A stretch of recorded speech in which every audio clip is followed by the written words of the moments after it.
Good job.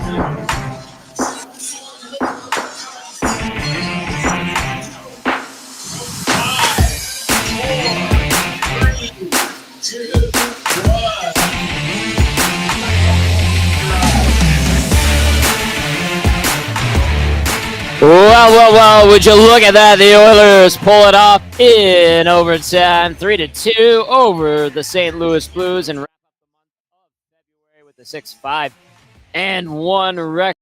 Everybody, welcome to the Oil Stream Postgame Show live on location at Hudson's White Avenue, where they are doing the Hot AF Wing Challenge tonight. And I've seen a lot of guys puke. I'm not going to lie to you. Ryder from Play 107 is emceeing, and he's having a great time. Very nice to see him, and also hilarious to hear the play-by-play from him on what's going on and what has been a spicy night as the Oilers pick up a win in a hotly contested game with the St. Louis Blues. Join the conversation. Get at us in the nasty chat if you're watching on YouTube. Hit the thumbs up on your way in. It's like coming over to a house party. What do? You wipe off your shoes. You take off your coat. We ask that you hit the thumbs up, and we appreciate it so very, very much. And then if you're listening on your way home from the game, or if you're driving around, or you're just listening to us on the TuneIn app or iHeartRadio, or just on our stream via the Edmonton Sports Talk website, you can get at us at the inbox, 780-218-9999. Let us know your thoughts on tonight's Oilers 3-2 overtime victory over the St. Louis Blues. The Oil wrap up a 5-game homestand with a 2-2-1 record. Tom Gazzola, YouTube Trev, and soon Matt Kassian will be with you as we break it all down. Let's go into the scoring summary from this one and the game stats. If you're watching and you see me kind of start laughing, it's because all the contestants from the Hot Wing Challenge have to go by me to go to the bathroom, whether it's to throw up, wash off, whatever. And I'm going to say this. The women that are taking part in this Hot AF Wing Challenge here at Hudson's White are kicking the crap out of the guys. And I have not seen any of the ladies have to go down. And like, I have not seen them go like this. I have not seen them need like milk. I have not seen them need Pepto-Bismol, which they have available at the bar. It's been all dudes. And I'm going to say this. There's one guy, suit guy, full suit, tie on. He was in serious trouble.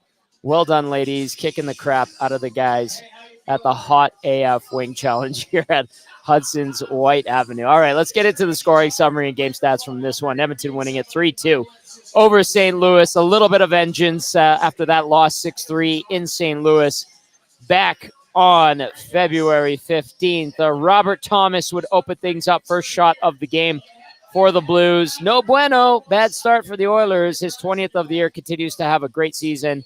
Power play goal from Krug and Kyrou at 2:19, 1-zip Blues. Then everybody was watching this guy, pardon me. Pavel Buchnevich, his 24th of the season from Kyrou and Thomas. So that line connecting again. 2-0 St. Louis at 4:49, 2 goals on 3 shots. Not a laughing matter, but people going to the bathroom because they can't handle the hot sauce is 2-zip Blues at 4:49. Not a good start for the Oilers. That's something we are going to break into and discuss and break down with Matty Kassian right away. But before the period was up, the Oilers get a crucial goal late at 18-16 on the backhand. Actually, a nice quick set of hands in front. Zach Hyman is 39th on the power play from McDavid and Nugent Hopkins to cut the Blues lead in half going into the middle frame. That's an important goal. Hyman continues to stay hot. McDavid continues to pile up the assists. And we're headed into the second period at 2-1 St. Louis. However, just 4:54 in, it would be a quick break. McDavid over to Hyman, second of the night, 40th of the season. Bouchard, the secondary assist. Give McDavid 72 assists on the year. Hyman, 40 goals. Bouchard, 42 assists. We're even up after 2. In the third period, teams tightened up. The Oilers got better as this game progressed. in my opinion, that start was not good. And we didn't see anybody score. There were a couple of chances. The Oilers hit a bar. The Blues had some opportunities. Stuart Skinner stood tall. I thought he made some excellent saves in this one. A couple partial breaks, some breakaways, and Skinner held the fort. So we needed overtime. And in OT, it looked like the Oilers were kind of scrambling a little bit when McDavid got out there. I think that was his second shift in OT. And Ekholm was hanging onto the puck, miscommunication. And then finally they kind of get into sync, and McDavid with a quick break in. And his shot off of Jordan Binnington's shoulder and flutters into the net. McDavid snaps his 10-game goalless drought, has his 22nd of the season, third point of the night. The Oilers win it 3-2. Ekholm and Nugent Hopkins the assist. That goal coming at 4:34. Let's go to the game stats now. Shots on goal, 35-34 in favor of the Oilers. They win the faceoff battle 52.5 to 47.5%. The power play goes 1 for 2. The PK goes 2 for 3. Hits 33 for the Oilers, 28 for the Blues. Block shots for St. Louis, 23, 9 for Edmonton. Giveaways, 12 apiece. Takeaways pretty close as well, 13 for Edmonton to 12 for St. Louis. Before we get further into this post-game show and to Matt Kassian, I'm just going to wish Corey B., one of our nasties who came down and is hanging out. He is getting psyched up because he's going to take part in the Wing Challenge. Best of luck, Corey. He's wearing his Ethan Morrow jersey circa 2006, and he's pumping himself up. Good luck, Corey. I hope he doesn't end up being one of those guys that runs by me to the bathroom. And he's a nasty through and through. All right, let's bring in Matty Kassian to break this one down. 3-2, the Oilers win it in overtime against the St. Louis Blues. 780-218-9999 and Nasty Chat. Let us know your thoughts on the win. What'd you like? What'd you maybe not like? Cass, what did you like about tonight's game as the Oilers do get the 2 points that they needed? Well, I like that they battled back. I like that they found their legs eventually and started to create some offense. I like that they won the hockey game, even if it took them until overtime. I mean, I love that. I love that they won the hockey game. I love that they did some good things in the offensive zone. What I didn't love the turnovers. Didn't love the chances against. Didn't love the start to the game. Didn't love the first period. Loved Stuart Skinner's play. Thought he played fantastic. Really was probably the big reason that they won this hockey game. He made a couple of timely saves that kept the score tied, particularly some of those rush chances against in the third period. He played really, really well. So there were some good things. There were some not good things. At the end of the day, they get the 2 points. Connor McDavid finally shoots the puck, so it goes in, which is great. And you win in overtime. It was by no means a great game. That first period, there may have been some explicitive laden texts exchanged among Joaquin Gage, Dustin Nielsen, and myself about the quality of the Oilers' play, because they were playing horrible. Horrible. Came out of the gate and played poorly. We talked before the game about not taking penalties in the offensive zone, and what's the first thing that happens? 2 minutes in the game, offensive zone takes an unnecessary high-sticking penalty in the offensive zone, and they don't kill it off. Pucks in the net. Defensive coverage. It was a beautiful power play goal. Like, we'll give them that. That was a fantastic shot. That second goal against just a little bit of a cluster in the defensive zone again. So there were issues in this game, but Tommy, they got the 2 points, and so let's be happy. Exactly. Like, the most important thing, Cass, like you said, is the 2 points, and that they got the 2 points, and they end up with 5 on this homestand. Listen, the way it ended up at 2-2-1 wasn't particularly neat and tidy or anything like that, or ideal. And I totally get that. And I said going into this game, I'm like, I think this homestand is a bit of a disappointment. It's been a rough run because of how they lost those games over the weekend. But they salvaged it a little bit with this 3-2 OT win. We are going to talk about the positives. We have to talk about the positives. Yeah. They do get the results, and that is an important thing. But let's nitpick a little bit, because on those 2 goals that they allowed, when they went down, like, listen, this team has been good at getting back into games, and that's a credit to them. That shows some resolve, absolutely. A testament of character. We can certainly say that. But, Cass, we talk about that first goal, and that was a great shot by Robert Thomas. I will give him full credit for that. Had an opportunity. He's had a good season, and he fully took advantage of that opportunity. Now, I had no idea what Darnell Nurse was doing on that one. He was doing a little bit of a hockey scarecrow. Didn't love it. Didn't love it, Cass. Am I fair to critique that? No, I did. Scarecrow. It was the almost flamingo. Like all he needs Almost to do is pick flamingo. the one leg up.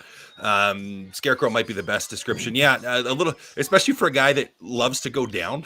Like he loves to go down and get in lanes, which sometimes is a really good thing. I was a little bit surprised. Now maybe his thought is I want my goalie to be able to see this and to try to stay out of the way. That might be the thought behind it.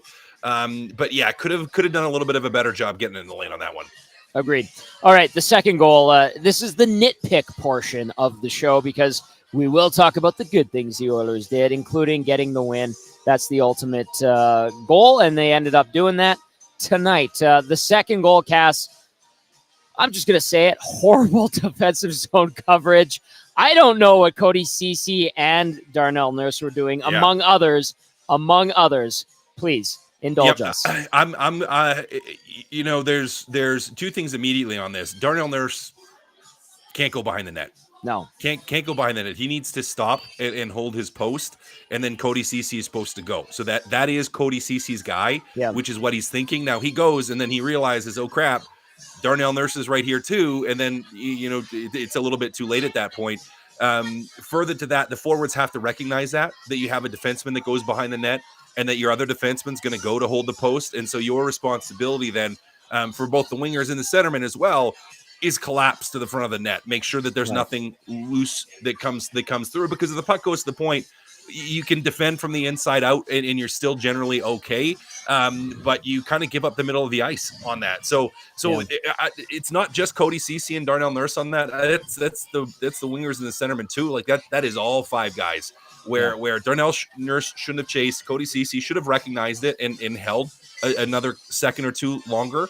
And the forwards should have recognized what was going on as well. So it was just we could call it puck focus or puck watching, and lack of awareness of where the dangerous guys are. I mean, you got to protect the front of the net. You have to protect the front of the net, and a wholesale breakdown on that goal. Cass, listen, and we're going to build this thing up, and we'll go through the progression of the game, but we are nitpicking that first period, and that goal in particular. Yeah. We used to do this thing in the Jungle Bee Red Wings would do this thing. We called it the J drill. There, back, and then red line, back, red line, and it was just like an even more bigger J as you went along. And honestly, it looked like all five players on the ice, I think it was four of them, that like were stopping at the same time. And I was like, oh my God, that looks like Group 4 J drill.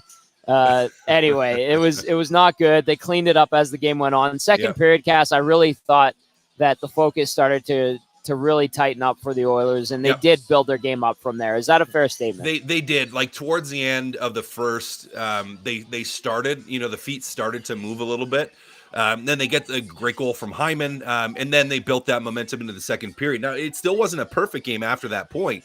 Right. Now they did control offensive zone time. They controlled puck possession. They were the better team for the most part, but still had a few lapses. Gave up too many odd man rushes, a few too many turnovers. But for the most part, they were, primarily because of their forecheck, they were able to turn a lot of pucks over in the offensive zone and generate some opportunities of their own. Tommy, I was going to ask you this because I had this thought during the third period after watching the first couple and watching them start to turn the game around. Well, let me just ask you, and we'll go from there. Do you feel like their forecheck is the best barometer for how this team is playing in any given game? Like if they're aggressive and quick-footed and attack, that is generally when they're better. If that is what you're hinting at, then yes. Yeah. When they're nonchalant and sitting back and letting teams kind of break out and do whatever they want to do, and they're on their heels, then yeah, if we're thinking the same thing, that's how I feel about this team.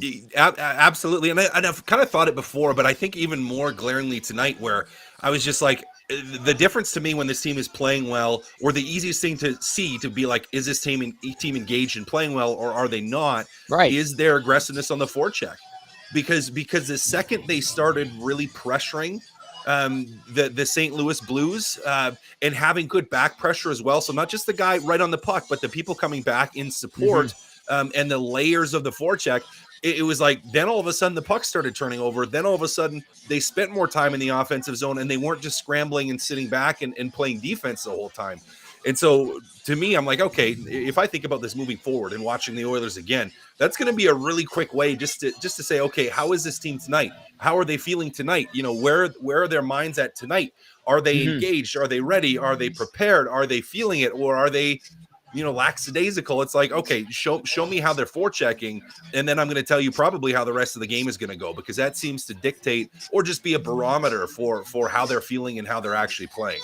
I think that's a pretty good barometer, to be honest with you, because, we try to figure out what their identity is, and you look at this team and you go, man, they've got the offensive ability, they have the foot speed, they have skill, and Cass, like, when they want to engage, they're good. And I think you talking about and bringing up the forecheck, and when they're tight to the man and everybody's in sync going into the offensive zone when they don't have the puck, like when they want it, it's when they're on top of it. When they don't, when they figure they can sit back, that's when it slips away from them really quickly.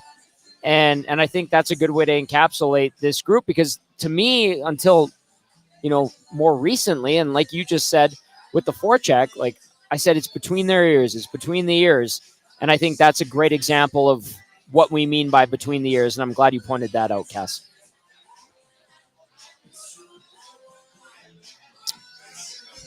Cass, you're muted.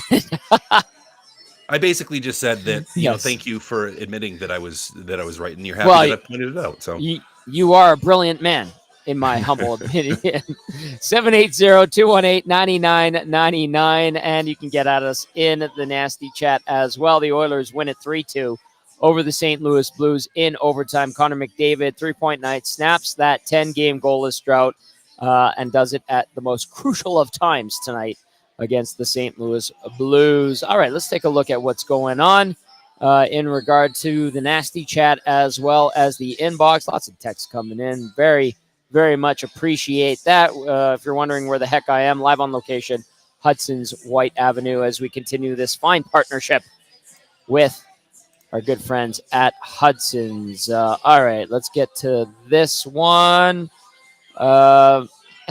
Andrea says, I guess McDavid finally said, okay, fine, I got this. Cass, do you feel like McDavid is toying with everybody? Like he wants to score, he doesn't want to score? Like, well, of course he wants to score. I mean, we had the joke the other day about the facetious, sarcastic comment about, I just want to see how many assists I can get. He wants to score. He wants to win. He just, for whatever reason, hasn't been pulling the trigger. And there was even a couple other plays where I'm like, shoot it. Like, where I was just thinking that. And again, fortunately, he does and breaks his longest goal-scoring slump with the goal in overtime. But yeah, hey, I still want him to shoot the puck more for as many points as he continues to put up, and again, makes a beautiful play on the Hyman goal in a situation where some people, including myself, were kind of thinking like, maybe shoot it, and he passes it and it goes in. So I don't want to question him is the best player in the world, but I still think it's fair to say we'd like to see him shoot more. We know he wants to score. It's just going to be not resetting the programming, but he's just got to get into a little bit of more of a habit of it, I guess. Man, the ability to do whatever you want on the ice whenever you want must be amazing. And he is a guy that can do that. And I feel like that's kind of part of it. But and I know we joke like, oh, he doesn't want to shoot the puck. And incredible, though, just how he is able to continually amaze everybody at the highest of levels. All right, let's get to these texts. This one comes in from CB Radio Guy. Simply puts it, Tommy, it's a win. Yep, and that's the most important part of tonight, CB Radio Guy. Appreciate the text Good to hear from you. Mike in Thunder Bay had a nice early start to this one.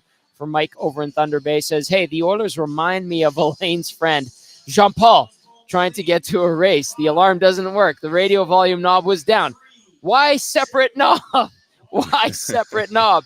Not sure if they can trust the wake-up call guy, even though it's his job. Can't stay at a friend's place without their neighbor's hot tub blowing a breaker. Something needs to be done to get this team to play on time. Mike in Thunder Bay. Cass, do you have any solutions, or have you ever experienced the team, been on a team that the starts are always kind of precarious? Yeah, I don't know if on one quite as precarious as the Edmonton Oilers, at least not with the quality of players that the Edmonton Oilers have. I've been on one, and I think back to my junior days in Kamloops, where it's like, yeah, we weren't very good starting, but then we weren't very good in the middle, or we weren't very good at the finish either. Like, we just weren't very good at all. So it kind of was a start to finish thing versus we had the best player in the world, and we had one of the other best players in the world, and we should, be a decent starting team. Should. Should. But Tommy, that's something that's plagued this group for a long time. True. And we've tried to figure out what it is, and they've gone through periods or stretches where they've been really good at the start of the games, and usually most of those games they kind of dominate the entirety of the game. But again, we've seen a last little while here where they have struggled and they haven't been able to have the success that they'd like. And I don't think there's an easy solution.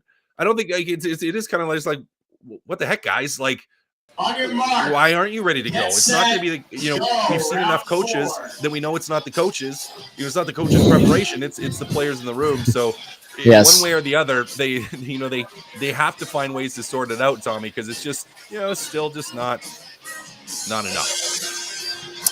780-218-9999. Get at us. And if you're watching on YouTube, the nasty chat. All right. Joel says, yes, thank goodness. I can go to bed not too late. Tango says, I like the Hymenator. I think he's talking about a nickname. He said his wife did not. I understand that. Nash Osborne says, I'm listening from Mexico right now. Nowhere to watch, but listening in. Anyway, Nash Osborne, thank you. Hola, senor.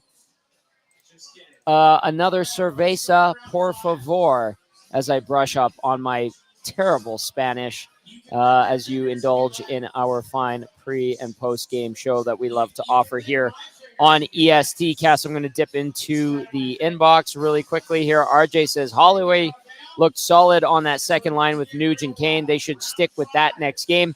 Does he replace Matthias Janmark, Cass? Has Janmark's stint moonlighting in the top six come to an end? He might at some point. I thought he looked pretty good there too. Now didn't stay there the entire game, didn't get every shift with that group, but I thought he looked pretty effective there. And is a guy that has a little bit more in the wheels side than Matthias Janmark has. I think he's a decent fit. So I would like to see more of that line. I thought, he was, again, strong when he was playing with that group. They generated some good offensive zone time. They generated a couple chances. And, I'd just like to see more of it, really. Yeah, I'm with you there. Okay, I want to get to a couple. One's from Carmen, says, where are the Skinner haters at right now? Cass, he made some very, very good saves. And I think a night like tonight goes a long way in building more trust with the fan base after a bit of a shaky couple of weeks. Is that fair to say that way? Maybe. I mean, I wasn't. Listen, this fan, he maybe has, and then if he let in one poor goal in the next game he plays, the fan base would just be right back to we need to trade for a goalie and a defenseman and two wingers and another third centerman all at the same time in one package and make it work with the cap. Like people will respond because they seem to do that here in Edmonton, and it's because we care. And it's I love that we care, and I love that we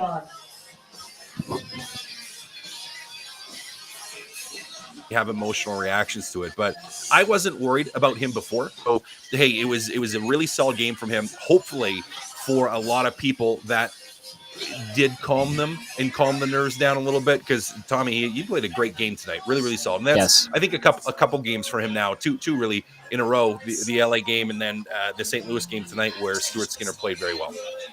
Yeah, timely saves, important saves, big saves. Stu Skinner came up big. and you could hear the fans chanting "Stew, Stew, Stew." So that's a good sign as the Oilers approach the stretch drive. 780-218-9999. You can text us or you can get at us in the nasty chat. Rip City Step said, I never doubted him. Northside Sandwich says, hey, boys, I thought this was one of Brown's best games. What do you think? Northside Sandwich, not going to lie to you, Cass, didn't notice him all that much tonight. Yeah, I didn't notice him all that much tonight either. One or two good forechecking shifts where he was like, oh, he's in on the forecheck and he's doing things in the forecheck. Good penalty killing when he was out there, I thought. We'll give him that. Some good penalty killing from Connor Brown. But aside from that, he didn't do much. Northside Sandwich was a good third, fourth line player for a long time. He appreciates the bottom six. Yeah. Yeah. Displaced Yukoner says, to quote Shaq, they started whore awful. Touche, Displaced Yukoner. Touche. Shaggy in St. Albert says, from Shaggy in St. Albert, it is nice to get the 2 points and all, but once again, don't show up at the beginning of the game. They come back, but then they become complacent again in third period, and saved by Skinner and Bouchard was a defensive liability a large portion of the game. Bouchard took risks. I'm going to hop on what Shaggy and St. Albert's saying. Bouchard took risks, Cass. He has been taking risks. Certainly that goal by Laferriere stands out in my mind against LA the other night. Now, he redeems himself generally with points at the other end of the rink. It is frustrating, but when he redeems himself, it kind of slides. Skinner and making the saves he did tonight was good. The complacency thing that Shaggy and St. Albert brings up, I don't look at the third period as complacency. I felt like it tightened up. Are you on the complacency side, or am I off my rocker with the tightening up in the third? No, I thought it tightened up. I thought St. Louis tightened up too, or tried to, and Edmonton tried to as well. And we saw both teams make some mistakes and some turnovers. I mean, you have, for example, the Bouchard, tries to make a great play at the offensive blue line, keep the puck in, and turns it over to give up an opportunity against. And you saw like Colton Parenko also turn the puck over and gives up an opportunity against. Like there was some mistakes on both sides, but for the most part, I thought both teams really did try to tighten it up. Not take too much risk in their game, and right. I don't want to say they both teams were kind of playing for the point, but they were saying, okay, one goal is going to make a difference in this game. Whoever scores next is probably going to win. So let's just be patient in our play. So I don't think it was complacent. I think both teams tightened up. All right, Cass. The Oilers now hit the road after this 5-game homestand. How would you assess a 2-2-1 mark on this homestand? Because I think generally we had higher hopes from this group. Yeah, we did. They finished well with the 2 wins in that they now won 2 in a row. You lose to Boston in a game you didn't play well. You lose to Calgary in a game you played horrid. So there were, you lose to Minnesota in another game. You probably could have or should have won from a total opportunity standpoint. So like there were some okay things, and there were some things that were concerning. At the end of it, I don't think you accomplished what you wanted to as a team, but here's to hope that with, stringing together now back-to-back wins, you have worked your way out of it, and hopefully we'll, find some momentum moving forward and maybe start a game on time for once. Amen, brother. Amen on the starting the game on time. It is the Oil Stream post-game show. Tom Gazzola and Matt Kassian and YouTube Trev with you. Gazzola live on location at Hudson's White Avenue. Cass, I don't know how you do with hot wings, and like they're talking about thousands and thousands and thousands of Scovilles on these things, and they're literally getting ready for another round, and they have like 2 or 3 more rounds left to go. The prize, if you're wondering, is if you get through half of them, you get free wings for the summer here at Hudson's or Bourbon Street. So we're at the White Ave location tonight. And then if you get through all of them, you get free wings for a year.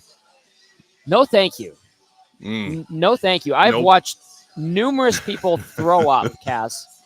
And boy. I don't know what your take on this is, but people evidently love to torture themselves. Yeah, and they're suckers for that, let's get the special deal and let's get, free wings for the summer or for a year. Like, I can do it. I'm going to be the one that does it. We're like, they're doing it for a reason.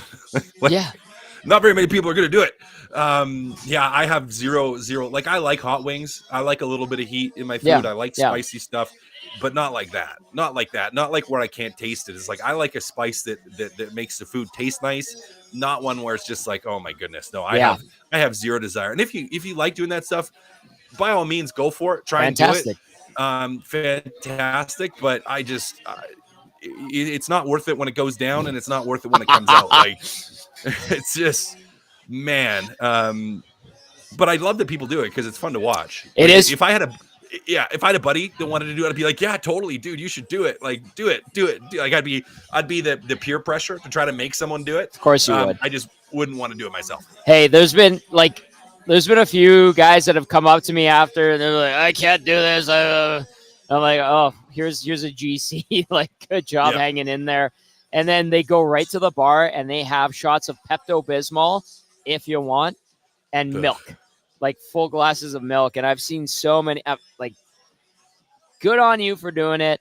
Corey B., who's a nasty, an AM nasty for life, was with us at 1260. He's getting hyped up. He's about to go in.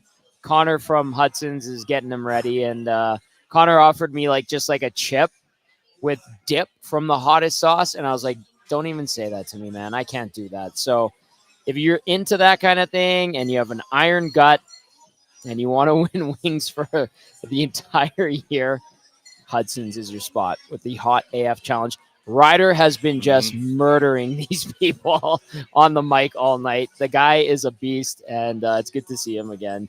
This is the second time in 2 weeks that I've had a chance to work alongside Ryder in-house, and it's A, good to see him, B, he is hilarious. So come on down, Hudson's, when we're live on location. Cass, I'm looking forward to getting you down here. I know when it works out nice, we're going to make that happen. All right.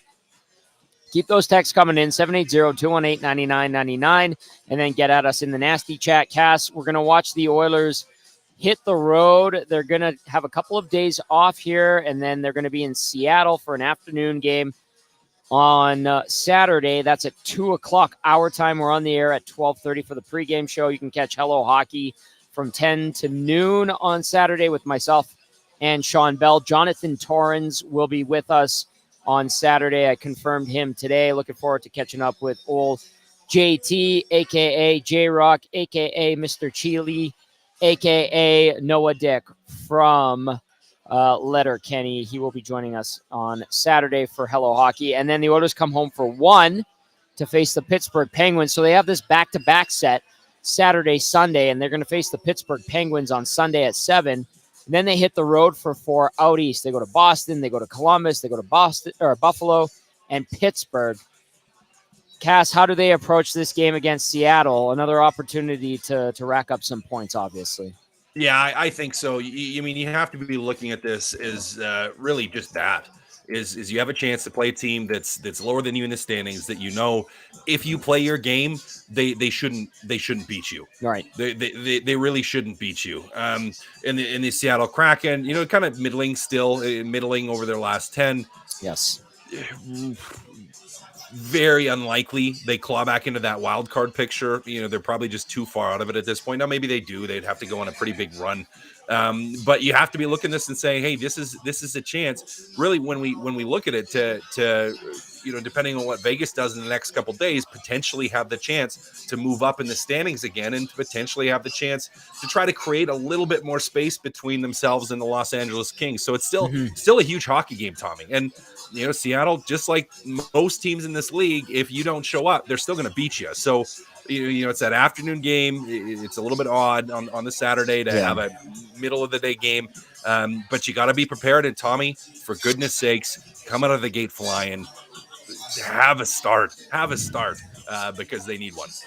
The Kraken, if you're wondering, like Cass was kind of alluding to there, 5-4-1 in the last 10. The Kraken at home, 13-10-5. And then the Oilers get Pittsburgh back at the Raj Mahal, as we're deeming it. A Penguins team that has rattled off 3 straight wins to this point, has played 56 games, has 62 points, is 7 points back of Tampa of the second wild card spot. Can't take them lightly. They are 12, 11, and 4 as of today on the road. Cass, fantastic work as always, my friend.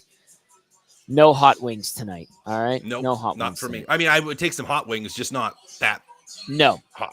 You wings. don't need hundreds of thousands of Scovilles or whatever the heck they're talking about over there. So great work. Look forward to catching up with you Saturday afternoon. And until then, my friend, ciao for now. Absolutely, buddy. Talk to you later. That is our game analyst, Matt Kassian, helping us break down the Oilers' 3-2 OT win over the St. Louis Blues. Tom Gazzola live on location at Hudson's White Avenue. A nice night. It is cold as hell, but overall, a pleasant night. People here in good spirits as the Hot Wing Challenge continues. Ryder from Play 107 is having a fun time. I'm not going to lie to you, Trev. I go to Ryder, I look at him, I'm like, what's going on? He goes, these people are killing themselves. And then I go to the bathroom, and there's puke everywhere. They cleaned it up really quickly, but don't go right after these people eat the hot wings because they can't handle them. And you went through this. You've done this to yourself. You've tortured yourself. What happened, Trevor? Yeah, well, here, let me put myself on camera quickly, Tommy. This is, like I said, I'll go in length just, saying how much I love Hudson's. Hudson's is home to me. I went there in college every Wednesday. But it was it's coming on 4 years now, and they actually had to bring down the Scoville units by quite a bit because it was over 1 million when I did it. Yeah. And you had to eat now it's different. You eat 3 wings and then you're good for a little bit, and then you eat two. And so, but when I did it, you had to eat 12 wings in 2 minutes or something like that. So you're just and they lathered them. They don't chip you on the sauce. That's what I love about Hudson's. But this sauce, and you have to eat you have to pick the. They watch you. Dry. Yeah, they make sure you eat those wings. Yeah. I'm sweating right now, dude. They're bringing the wings out, and I'm sweating from smelling them. Got some PTSD for sure, but I remember, when I did it, they were like, "Hey, sign this waiver." I'm like, "Oh gosh," and but I mean, if you tell me I can't do something, there's a good chance I'm going to do it. That's how you weasel me in. You guys knew that when we were at Hudson's. You're like, "Oh, you won't go on the dance floor," and I'm like, "You want to bet? I'll go on the dance floor." So, and then next thing I know. I mean, I love Hudson's. Yes, I do. But these were insane. I still get just goosebumps just thinking about it when I was in Hudson's last. I see hot AF and I'm like, oh gosh. But yeah, it was so bad actually. It burned me so bad. I actually had to. I'm sweating right now. I'm literally sweating right now from it. Yeah, it's I ended up getting I had to go to the doctor and I got a scope down my throat, and they were like, hey, what did you do? The inside of your stomach is the lining's burnt. And I'm like, are you serious? And they're like, yeah, you gotta watch out whatever you did. I'm like, oh snap. Well, I think I know what I did, but so I definitely, if you shoot your shot, definitely give it a try. But for the free wings for a year, I mean, it hurt me for almost 2 years. I had to recover. So, but but in saying that, I love Hudson's. They are amazing, and so it's kind of funny. But just I know what the pain that all these people are going through, Tommy. You say, and you're laughing, and yeah, I'd be laughing too. I am, because what you were saying reminded me. I was talking with the waitresses here, and they're like, hey, do you want to sign up for this? I was like, no chance. No. I've got to do a show after, and I would die. And then the other thing, they're like, we can't go into the kitchen because it just, all it does is it reeks. Yeah. And it's like hot sauce and chili and pepper. And oh my God, they're like, it's painful going into the kitchen. They don't know how the kitchen staff is dealing with this. Yeah, and that hot sauce, it's not they make it hot. They don't really make it flavorful. So that was insane. But I remember as soon as I was done, my brother, he took a photo of me, and I look at my hands, I go wash my hands, and I go wash I was getting burnt on my face. I was getting a chemical reaction or whatever. So it's no joke. They do not mess around. They know how to make some hot AF wings. Gerg says, YTT, you are a first ballot beauty lister in the making. Thank you, Gerg. James says, sometimes love don't feel like it should. Hurts so good. Okay. Thank you, Autumn. Let's go to the inbox, 780-218-9999. Hontorio Mom says, hey, TG, I think a good barometer is how much they backtrack the D. Obviously need help at the blue line. Hontorio Moms, that's a good point. Like the backtracking is important. Not when they stop moving their feet coming back into the zone and they half-ass pick up a man, they're usually in trouble. So that is a good observation. Hontorio Moms, nicely done, my friend, as per usual. Big Dave says, hey, fellas, if we're going to nitpick this, my nitpick is I'm noticing they seem to be blocking shots way less than what they were during December/January. Is this possibly a conscious decision to keep the blue line healthy and lack of depth? Big Dave, that's a good point. Maybe I don't know if the coaching staff is saying be careful. I don't know if the coaching staff is saying let the goalie see it. But, I mean, we called it the scarecrow from Darnell Nurse on that first goal by Robert Thomas. Maybe it's in the conscious minds collectively of the 6 guys that are actually defensemen on the roster. There is such a thin margin for error and for getting hurt right now with this blue line that might be something that is on their mind, Big Dave. I like that you bring that up. Appreciate that text very much. Calgary Glenn says, hey, boys, that was an exciting game. I like the Oilers forecheck tonight. That's the way they need to play all the time. Nuge with the back check on the shorthanded breakaway chance for the Blues was a game saver. Calgary Glenn, excellent point. Glad you brought that up. This one said, I really missed that wave tonight. I wasn't in-house. I was here on location. Was there nobody waved? They were all on pins and needles waiting to see what happened. I hope so. That's good. We went through the wave discussion yesterday on the Hangout, and don't do it. Bottom line, don't do it unless you know the win is in hand. All right, let's go to this one from Coach Mike. Do you think these line combinations are going to continue? Are the other lines generating enough offense? Coach Mike, the trend seems to be whenever Chris Knobloch changes the lines mid-game, they start the next game the same way, like we saw tonight. Jan Markov moved off of that line. Holloway gets bumped up. Maybe he gets a quick look. I would like to see Holloway stay up there, but he hasn't put up many points this year. I do like and I am encouraged by the way he plays, but at some point you need those points.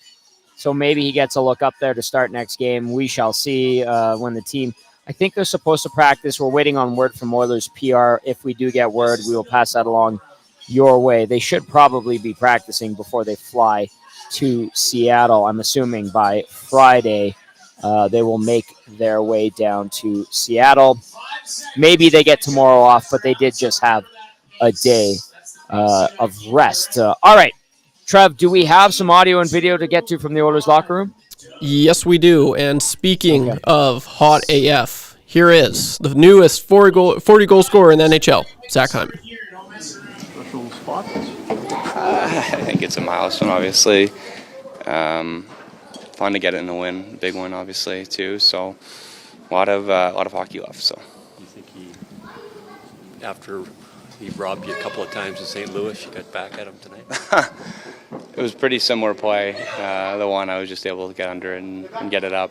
Yeah, he's a good goalie, so it's he made a couple save last game and was able to get a couple by him today. As you sort of have better season after better season, is this just you kind of getting comfortable with Connor, learning where to be around Connor, and figuring out how to be the best player's best winger?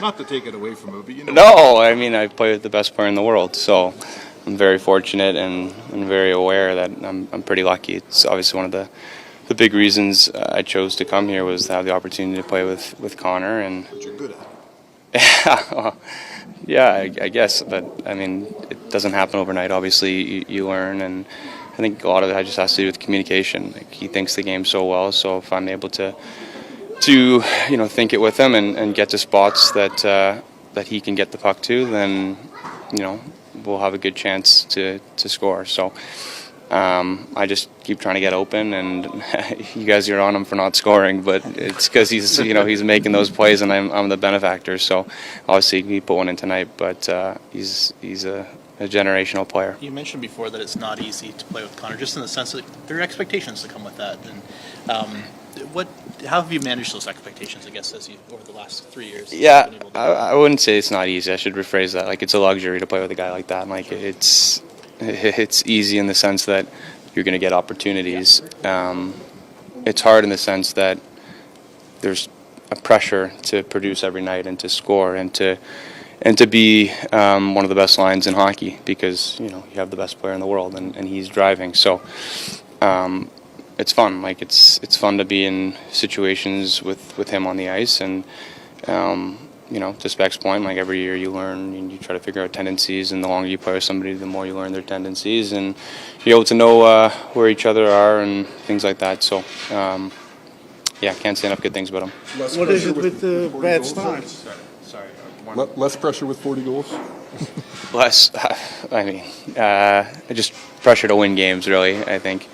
But, I don't really think about that. I just think about going and playing my game, and I think that's kind of why I've had some success with really good players, is I just go out there and play and trust, that whatever I'm doing is going to help complement them, and that's why, I was in that position. So, it's fun. What was Again, the chasing a game. That's sorry, I can hear. chasing a game again. Chasing a game. Yeah. Oh, yeah. We don't want to do that all the time, but we were fortunate. Stu played really well, kept us in it, and able to find a way to win. You talked to Nuge's back check on Thomas. He does it all. Like, one of the guys, if you want to talk about underrated players in the league, he had a 100-point season last year, and I still think he's underrated. Like, I don't know how much more underrated you can get. He's just such a huge part of our team in all facets. He touches every part of the game.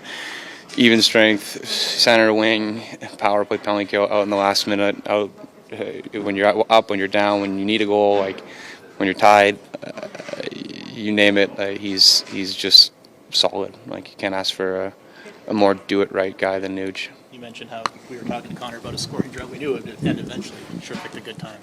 He always does. Yeah, he always does. I think, you guys are talking about how prolific his passing has been. Like, I think there's a counter to it, and, like, I don't remember a time where somebody had this many assists in this short window, so maybe you guys should focus on that one. Just Gretz. Yeah, just Gretz. I don't know. I don't see any articles about that. It's just why did it? So maybe you guys should start writing those ones.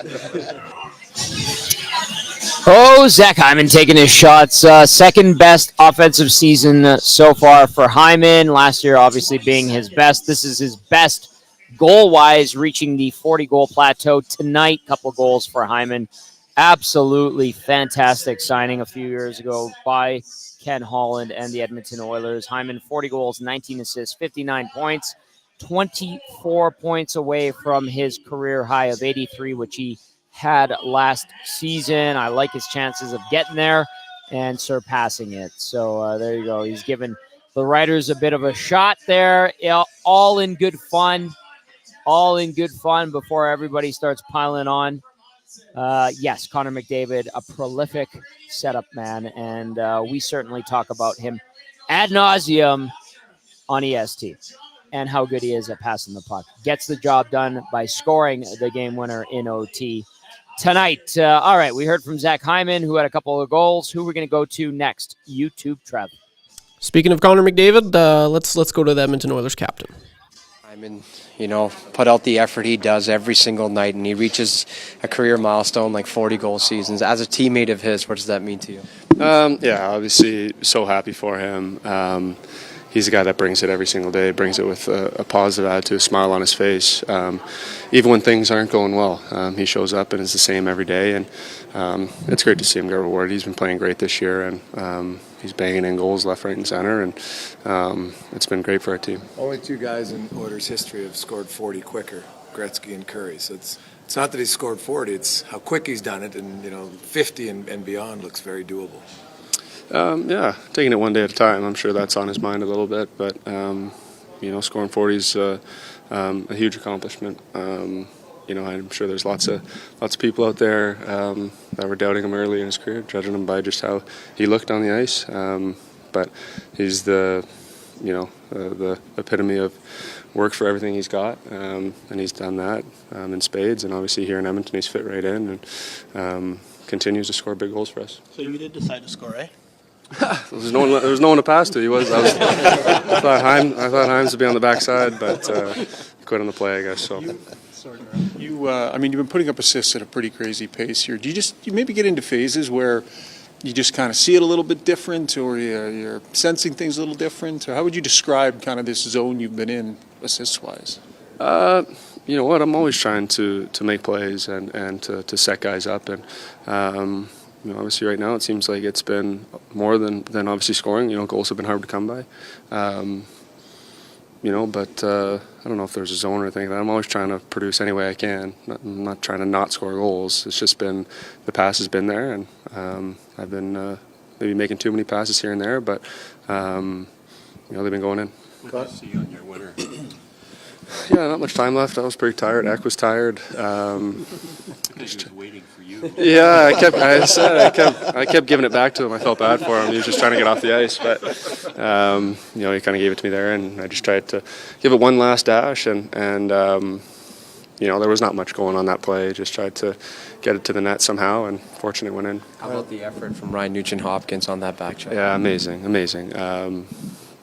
He comes back a long ways. Doesn't quit on that play. That's a huge play in the game. I think of other plays. I think of Nursey breaking up a 2-on-1. Folks back checking on that one too. Stu obviously with the 2-on-0 save. Some great defensive plays. Connor, the first 5 minutes, obviously not what the team wanted. You didn't let it last the whole period. Is that maybe the one positive you take out of the first, was that it was a short stint, even though it was a tough 5 minutes? Yeah, obviously a tough 5 minutes, and we were lucky to get out of it just down 2. Not the recipe for success, obviously, but we didn't let it get to 3, and we clawed our way back in, scored a big goal at the end of the first, and make it a game again. I thought we were the better team for 50 minutes. I thought we lacked a little bit of the killer instinct, maybe. Didn't find a way to bury one earlier, but still happy we got a win. Connor, just go back to Zach. You've played with a lot of great players here, but you two seem to have this chemistry. Can you describe it? What kind of makes you two click? Well, he's always at the net, and that's a guy I like to play with. Obviously, I like to do a lot of roaming around the zone. I'm not always the guy at the net, so I need someone that's going to be there, and he's obviously there a lot. And he's big and strong. I think you see in the first goal, he gets the D-man on his back and makes it easy just to kind of put it in there, and he gets a couple whacks at it and scores. So he makes a lot of plays like that. He makes it easy on the passer to put it in there for him. All right, there's the captain, Connor McDavid, with the winner in overtime.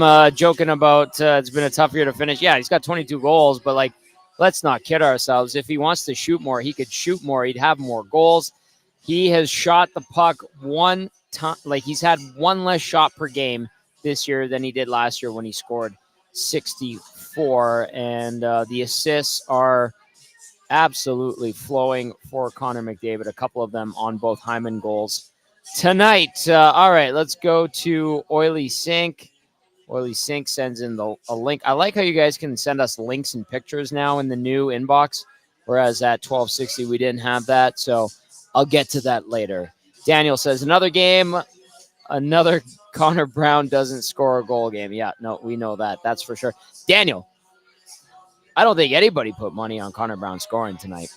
This text comes in, says, I don't remember much from the first 30-ish minutes, but the third period more than makes up for it. The best 5 minutes of OT I've seen in years. Another stunning goal for McJesus. An added bonus is the most perfect example of Pissy Leon thus far. His FY face after hearing I'm not mad, I'm just disappointed after St. Louis scored on his penalty is priceless. No name on that text. This one says, everyone sub to EST and YTT's YouTube channels. Losing to a crappy Flames team was the killer game on this homestand. Thank you for that text. That text coming out of the Calgary area, 403 area code on that one. By the way, Corey B., one of the AM Nasties, taking part in the Hot Wing Challenge, the Hot AF Hot Wing Challenge, is he just threw up. I just witnessed him throw up. He walked out and he puked. It was very efficient, and I hope he's okay. I hope he's okay. I'll buy him a beer. I'll take care of him. Corey's wife, if you're watching or listening, I'll take care of him. I'll get him some water, glass of milk, Pepto, and a beer to make it all better. He is a trooper, and that wing challenge looks like absolute hell. Oilers Live texts in, says, listening from Halifax. Keep up the good work, Tommy. Watching McDavid fly down the wing reminded me of a high-flying D-man I played against recently. Go, Oilers, go. Oh, stop it. Is that Michael? That is Michael. I am not a high-flying D-man. I am not a D-man, Michael. Peter texted says, hey, fellas, earlier this year I would have said the Oilers should upgrade the forward depth first, but ever since the All-Star break, I'm just not sure how you can go into the playoffs with some of these D pairings and think you'll have success. What do you guys think? Peter, I think they need a D-man. I think they need a D-man. I will continue to say that. Yes, I appreciate them wanting to upgrade the top 6 or the top 9. I'm all for it. If you can make it happen, absolutely. But you need more defensemen. Somebody. You can't just go in with 6 and hope Philip Broberg can fill in come playoff time. That is a bad equation. All right, we can go inside the Oilers locker room one more time. YouTube, Trev, where are we going? Let's hear from the head coach of your Edmonton Oilers, Chris Knobloch. All right. For the first time in his career, can you just talk about the impact that he has on the Oilers on and off the ice? How much time do you have?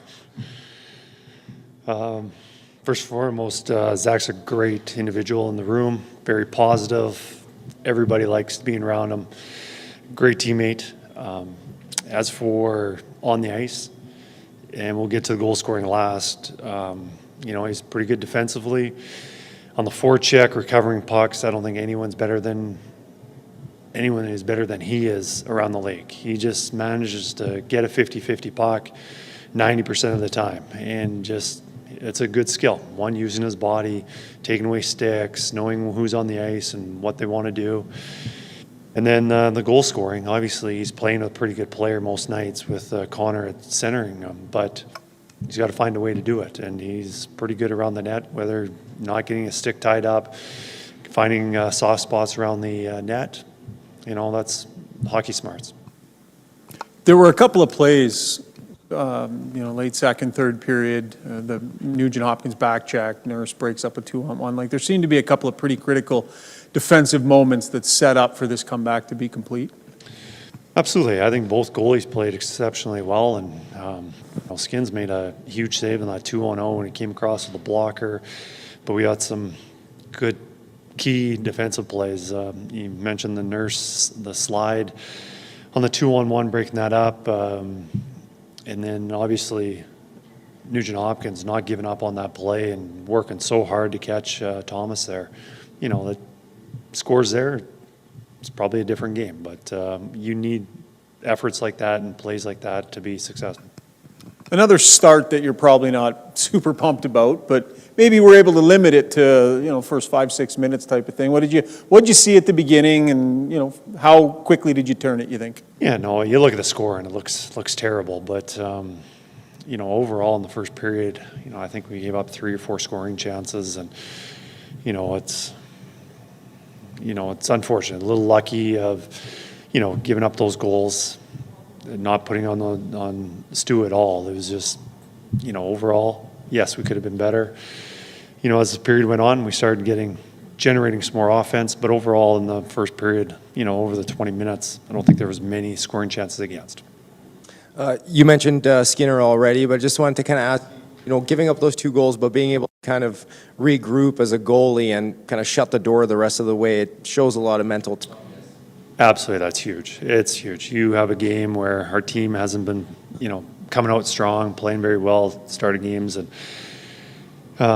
then you let up 2 and 2 and 4 shots, no fault of his own, and then he plays the way he did for the rest of the game. Yeah, you have to be mentally strong. You have to be focused, and he's in a pretty good zone right now. Chris, what's the kind of the secret to the chemistry between Zach Hyman and Connor McDavid? Because obviously Connor is a world-class player, but not all wingers work perfectly with him. Why does Zach work so well with him? Well, I think the biggest thing is being able to get that guy the puck, get Connor the puck, and whether that's on the forward check, on the breakout, you get a pass, you're giving it back to him, and sometimes just there's players that just plays die when it gets on their sticks, and Zach's not like that. And then obviously the goal scoring ability is crucial. There's if you are playing with a guy that's going to set you up like Connor does, it's nice to have a good finishing touch, and Zach does have that. Chris, not that Connor hasn't been doing enough, but nice to see him put one in at a pretty timely time too. Yeah, his timing was excellent. He's been doing everything but scoring, and he's been on the score sheet 2 or 3 times almost every single night through that stretch. And wow, what a goal he provided in overtime. There is the head coach, Chris Knobloch. Yeah, timing. Anytime you score an OT with the winner, pretty good time. Indeed. YouTube Trev on cam. Good to see you, pal. Yeah, hello. Hi, Tommy. How's it going, Tommy? Shake and bake. It's going good. It's going good. I was just kind of teasing you there. But I wanted to get a couple nasty chats. I've been watching the nasty chat a little bit lately, and we've been joking about the Hot AF Wing Challenge here. Corey B., one of the nasties, took part. He's still outside, I think. He did throw up, so I feel bad for him. Jody in the nasty chat, it's getting nasty, says, so tomorrow morning, many won't be wiping, they'll be dabbing. Oh, boy. Yeah, Gerg likes that dabbing. And then JCD780 says, Schauger eats chicken wings with a fork. He does, and corn, too. It's a Ryan thing, and you know what? We accept it. That is Ryan. All right, Trev, we have some business to get to, and that is the Damon Bunting Remax Elite Player of the Game. Damon Bunting, consistent, top-producing realtor in Greater Edmonton and among Remax realtors. He and his team would love to help you find that right home or make the move from your current home. Check him out, DamonBunting.com, or visit his Instagram at Damon Bunting Real Estate. Trev, who is the player of the game? Yeah, Tommy, I think tonight's player of the game is fairly obvious. A huge shout out to McDavid. He got off the schneid. That's nice. But, it has to be Zach Hyman. We heard from him earlier, and it's been unreal what he's been able to do as of late. Like, you just look at his last, few game stretch, 1 goal, 1 goal, 1 goal, 2 goals, 1 goal, and then 2 goals again tonight. Like, it's super impressive, Tommy. And, one thing I took out of the McDavid interview there, he says he goes to the net. He goes to the net. He goes to the right places. He's always at the right place and at the right time. And one player I look back at who McDavid almost made a 30-goal scorer of was Patrick Maroon. And, look at his goal chart. What did he do? He went to the net. Well, Zach Hyman is like Patrick Maroon, but with, so much more skill and just individual capabilities to drive the play and all that. So it's worked wonders. It's just so satisfying to see how well he's worked and turned out as an Oiler. I've seen some tweets and some posts saying, could this be one of the best free agent signings, not just in Oilers history, but in just NHL history? It's a bargain deal, Tommy, and they got him for another 5 years after this, or 4 years after this one. So it's just amazing to see. And coming off a career year last year, he's on pace to have another career year this year as well. So Zach Hyman, it's super impressive. Attaby, you are the Damon Bunting Player of the Game. Good job. Excellent choice, Trev. 8 goals in the last 6 games, 6-game goal streak. Corey B just came by, smiles, fist bump, and dabbed it up. He's alive. He's alive, and that's all we can. He's a tough customer, and he's a nasty through and through. So, we got a tough customer who can put the puck in the net in all the hard areas in Zach Hyman, and then we got a tough customer doing the Hot AF Wing Challenge, the nasty himself, Corey B. And I think Corey B is he said he wants to get the Edmonton Sports Talk logo tattooed somewhere on his body. That is a true nasty. We've had 2 people say that already. We were only 6 months into this station. Isn't that crazy? That is crazy. I didn't know that was Corey B, but that'd be cool. Let us know, and we will definitely. I want to be there for that moment. That's an historic EST moment. That's a first. We will get it documented. Yes, it would be pretty cool. Reno texting in says Oil need to gear up, start playing for right from the start. They are not going to be able to play catch-up hockey as they get closer to the stretch drive, or especially in the playoff rounds. Joel says Lavoie has a Hattie. So there's your update from the farm. Thank you, Joel. Justin says, Tommy, how is the Nate basketball coach? I don't know. I haven't talked to her in a while. This one from Fergie's Prostate says, come on, Tommy, that text is funny. Fergie, he texted and said, boys, I eat those wings at Hudson's, but I keep a roll of toilet paper in the freezer. Yes, that's funny, Fergie. Well played, buddy. Thank you, Fergie. Always with the one-liners, Fergie. Well done. Well done. And then Lance says, Skinner is legit. I don't know how anyone can say he can't get it done in the playoffs. Well, he had some tough lessons last year in the postseason. Nobody is going to deny that. He says he likes to learn from those tough experiences. We'll see if he can make that happen this year when the Oilers get to the postseason. All right, Skinner tonight, 32 saves. Just a quick reminder there. Let's take a quick check into the nasty chat. What's going on? Everybody's saying bye to Turbo. Good night, Turbo. Turbo saying the Oilers suck. Well, they won tonight, 3-2 in OT. And Dingo Bait says ice in a sock.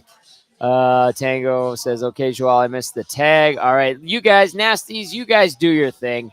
You guys are fantastic. That's going to do it for the Oil Stream post-game show, live on location, Hudson's White Avenue. It's been a great night. I'm not going to lie to you. I've enjoyed thoroughly watching everybody struggle through the Hot Wing Challenge. Ryder from Play 107 did a fantastic job emceeing it, as always. He's a true pro. A big thank you to Connor and Autumn and Julia here at Hudson's.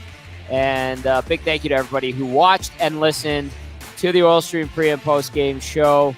The Oilers win it 3-2 in OT. McDavid ends the 10-game goalless drought. Zach Hyman hits 40 on the year. Look at that. Can he get to 50? I like his chances. For Matty Kassian and YouTube Trev, I'm Tom Gazzola saying thank you so much for tuning in. Hit the thumbs up button if you're watching on YouTube on your way out. And Corey's wife, I'll make sure he gets home safe. Corey B doing the wing challenge, struggling. That's going to do it for the Oil Stream. Good night, everyone. Talk to you tomorrow.